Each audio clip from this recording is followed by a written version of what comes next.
Hey there folks, welcome back to my, which I believe will be the third and last part of my commentary for Minecraft, and this time we'll be heading towards the desert part of this world, and then finally the big and largest main cap that I have.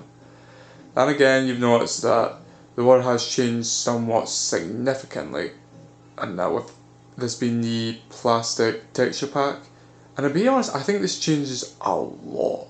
And I don't know why, but for some reason this, despite being a bit quirky, it looks really just unique in its own way. And I think it almost warrants another playthrough of sorts in this texture pack.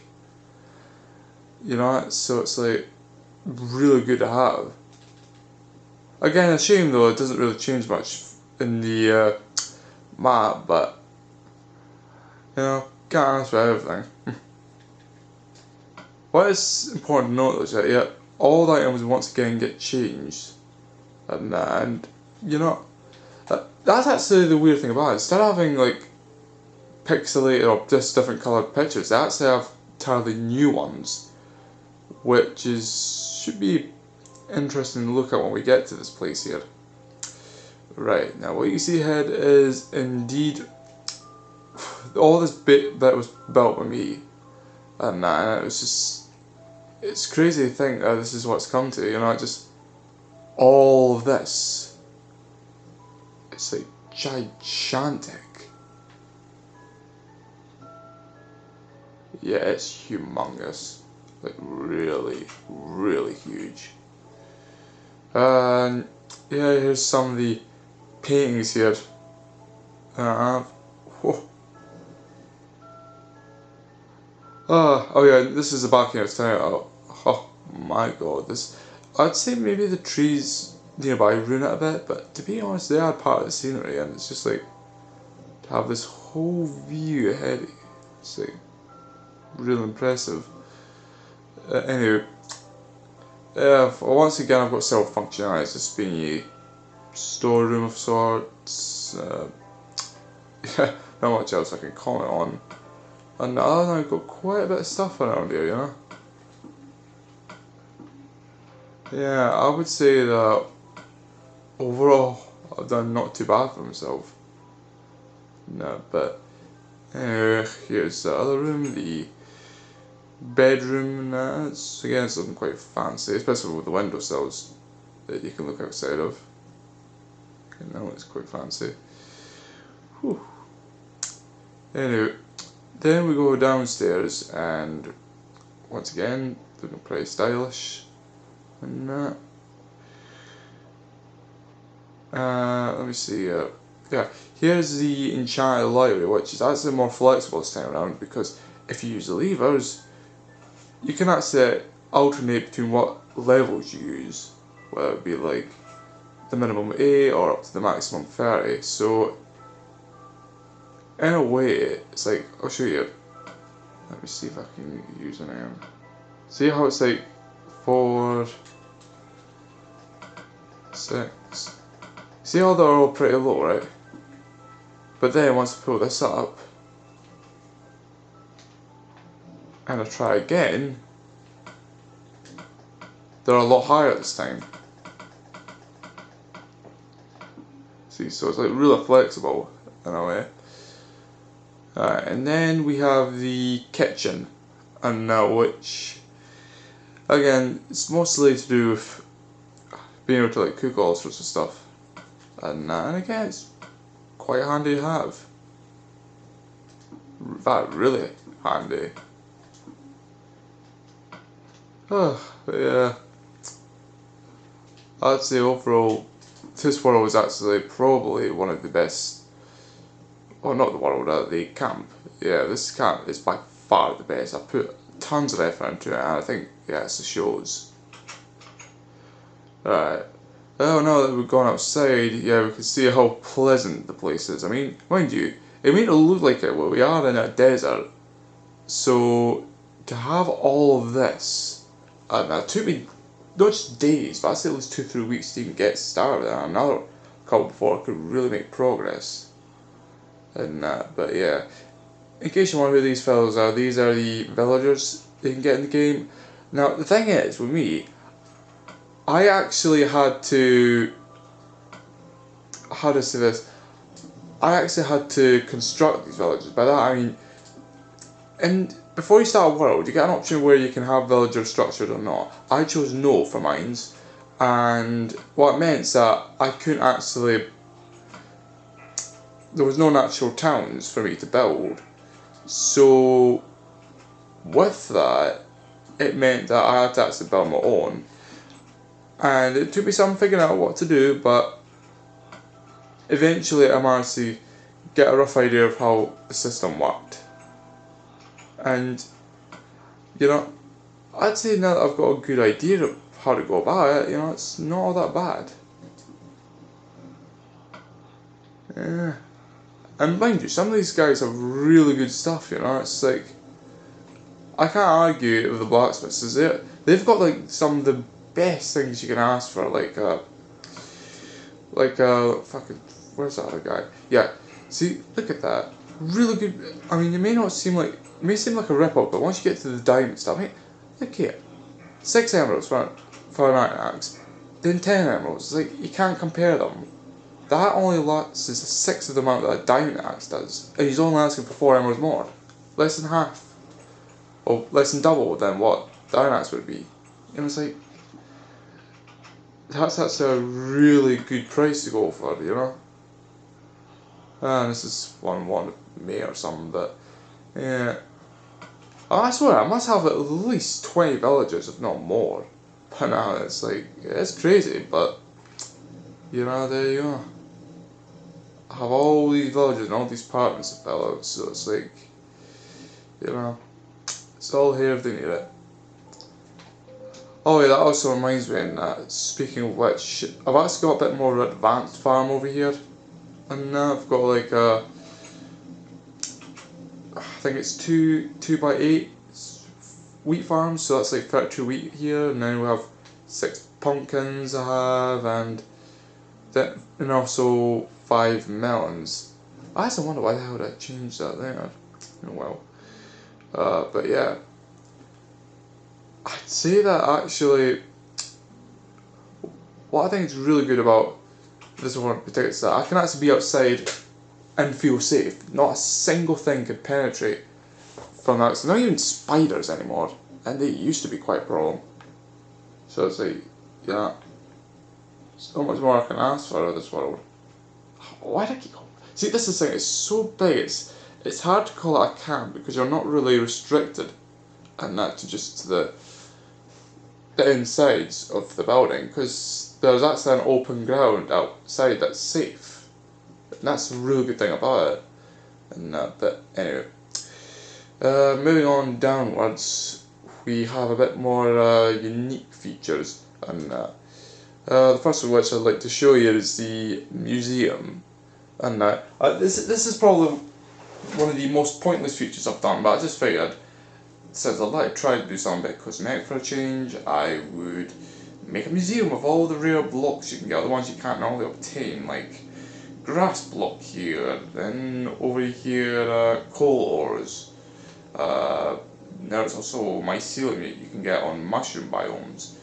Then there's diamond, emerald, there's the nether quartz, and then you get all these blocks and then you have to craft. Yeah, I would say it's not much, but it's only better than none. And then down here is just simply another entrance to a cavern. And yeah, I would say it may not be much, but it's better than none. But anyway, then there's the topic of the XP farm, which is probably the most complicated thing I've done today. And it's probably the only time I actually had to use a guide of some sort, just to get an idea of how an XP farm works. And I'll show you how, or try and guide you how it works, because I still don't quite fully understand it myself. So just use the minecart to get here safely. And this is here. Yeah. Let's see here. Right.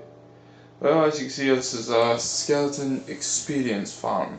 And all you, see, the thing is, all you need to do is you just like hit them like this, and when they move the fall, and hold R2 and L2 at the same time, and go on to like the PSN menu. This is assuming you're on the PS3 version. Then from there, you can just all hit things, and you can leave it on for like an hour or two and get easily 40-50 levels, if not more.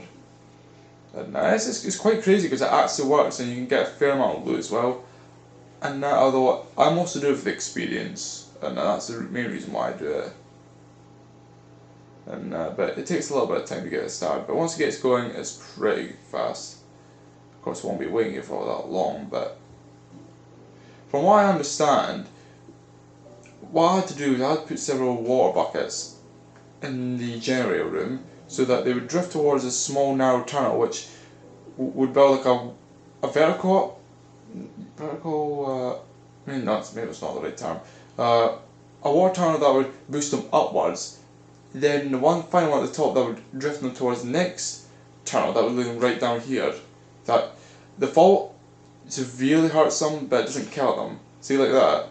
And all you really need to do is hit them once or twice. See? Really easy, and you can get the loot quite easy as well. And so, you know, overall works pretty well in my opinion. Yeah. Alright, well anyway, I suppose it'd probably be best to head back since there's not much else to that I got. But anyway, I mean, mind you, I don't tend to really do underground works anyway. It's not really my kind of thing, but I think this one exception makes it worthwhile. But yeah, you know, no, fuck's sake. Yeah, that sometimes happens. Minecraft doesn't get all the way up and it goes backwards. No, but anyway, what I find most interesting about this world actually is just the fact that, you know, again, when it comes to discussing one's world, the only way I could really talk about it is just saying that, you know, it's my world. And the very first one aside, I didn't use any seeds specifically to get a good start, you know. This was a completely new world for me, and to be fair, I feel kind of proud for having my own world, you know. But yeah, what world it has been.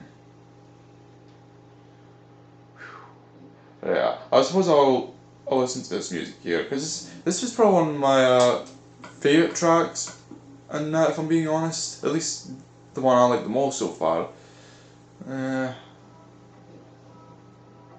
I don't know why, it just fits the desert theme really well. Let's see. Yeah, I would say that. Oh yeah, that's the thing about getting the CDs. They're actually a lot harder than you would think. And it involves having to get a skeleton to kill a creeper. But to be honest, if you know what you're doing, it's not too difficult. You just need a lot of land to work with, flat land specifically. And you need to severely hurt a creeper, then make sure that skeleton's arrow kills it.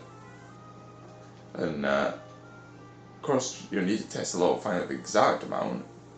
But now just hit as many times as you can with the sword until it dies, then hit as many times with your hands after you hit it with the sword enough times until it dies as well. Then you can work out what times you hit with the sword and what times you hit it with the fist. And one hit from an arrow should kill any creeper if you do it properly. But yeah. Oh. Yeah, I just find that overall, you know, but that's probably what I should do actually, and I should explore maybe the outside walls. Let me see here. Yeah. See, the thing is, there's still one main thing that's going on in construction. This is the halls, and I mean the halls are pretty damn big, but there's not much to them. So maybe something I might do after I'm done with this recording, but probably won't be showing it anytime soon, I'm afraid. And also, yeah, I don't know why, but that bothers the hell out of me now. Notice now they're not symmetrical. Oh, I suppose I'll need to fix that some other time. Some other time I will be then. Alright. But yeah, got that stone gate that lets you get access inside and out easy without enemies following you, and yeah. Yeah, I think here's actually one of the easiest areas to fight enemies in because it's so goddamn flat, and it's like, I don't know why, I just find it really easy to do it.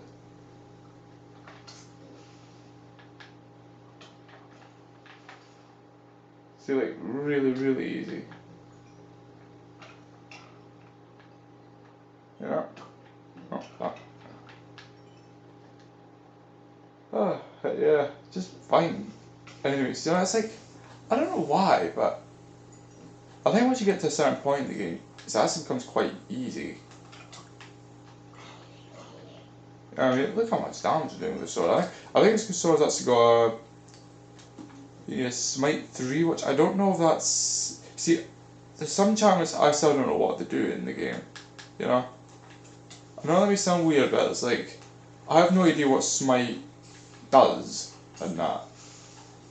It's like, I thought maybe it was something to do like, I don't know, does a lot of damage to a certain type of enemy, but even then I'm not quite sure. But yeah.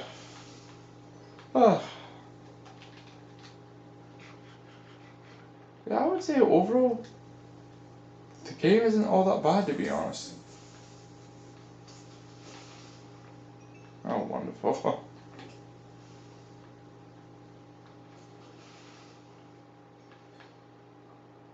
But yeah. But you know what, I think I should actually try that. This harbour system that I've got here. Yeah.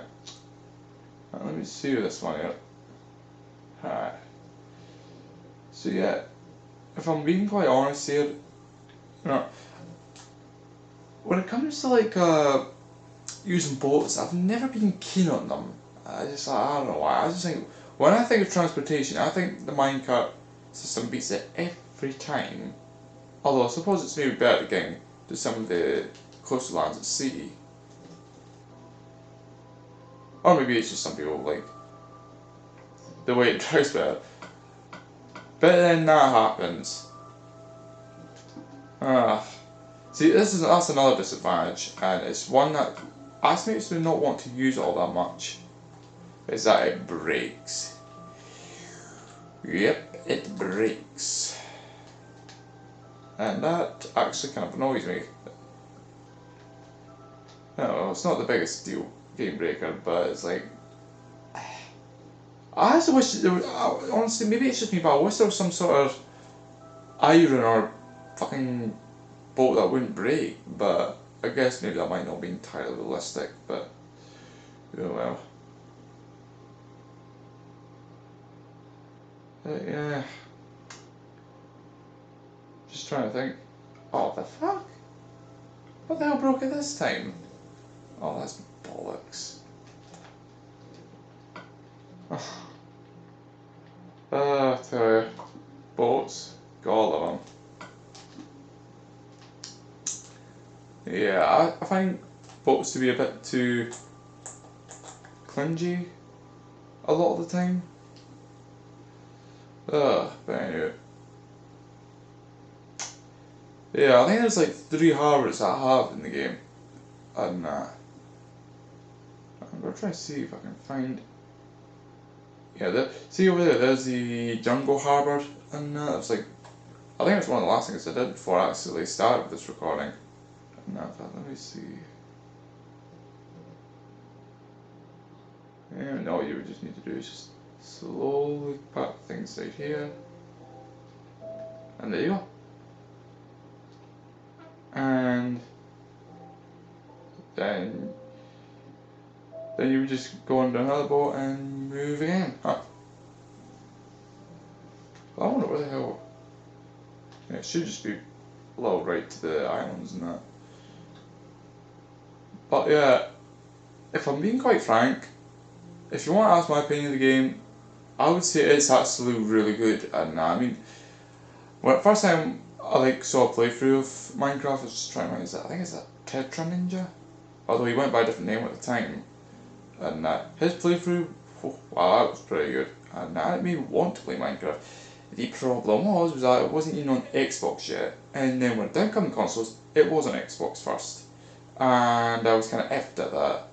So for months, I was just hoping there'd be a PSN version, and then finally, not too a few months ago, prayers finally got answered, and lo and behold, the PSN version becomes a reality. Ugh, it's just too bad I had to take this long to get here, but regardless, here it is. Alright, well, once again, same thing as always. Just slowly take your time to park.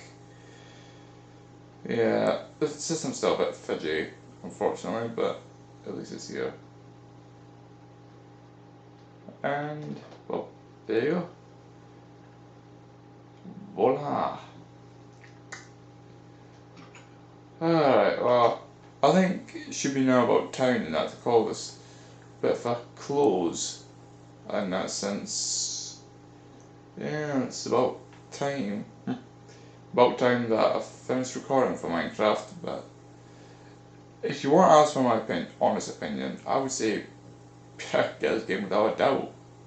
It's probably, I think some people might still be skeptical about it, but I'm actually impressed with what the managed to do. I actually had some sort of faith that they would be able to, and I was not disappointed. And I genuinely wasn't. So, yeah, if you ask me, I would say get Minecraft without a doubt, whether it be on the PC, PSN, or even the Xbox. And I say all versions are fine. And right. Well, I say this has been a well detailed and thorough commentary of Minecraft for the PlayStation 3. This is Lewis Wilkinson signing out, and I hope that you enjoyed my commentary. Till next time, folks.